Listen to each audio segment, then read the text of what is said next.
In today's video, I'm going to teach you how to use Supabase storage for uploading files in your API. By the end, you'll have a storage bucket set up in Supabase and a file uploaded that your API can reference safely and reliably. Start by heading to the Supabase dashboard. Once you're in, create a new project. Give your project a clear, descriptive name so it's easy to recognize later in your team or across environments like development and production. You'll be asked for a database password. Choose a strong one, store it securely, and never hard-code it into your application.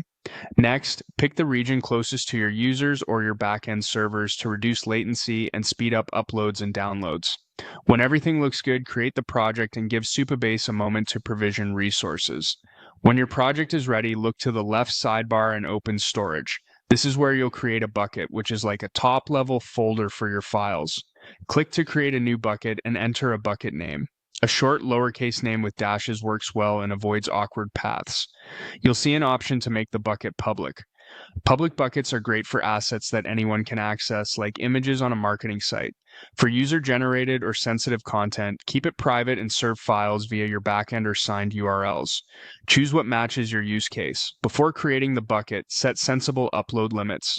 Restricting the maximum file size helps protect your app from unexpectedly large uploads. Also restrict MIME types to only what you expect, such as image PNG and image JPEG for profile photos, or application PDF for documents. This is a simple but effective security measure that reduces the chance of unsupported or unsafe files being uploaded. Create the bucket, then open it from the list. You have two ways to add files. You can drag and drop them right into the bucket area, which is quick for ad hoc uploads.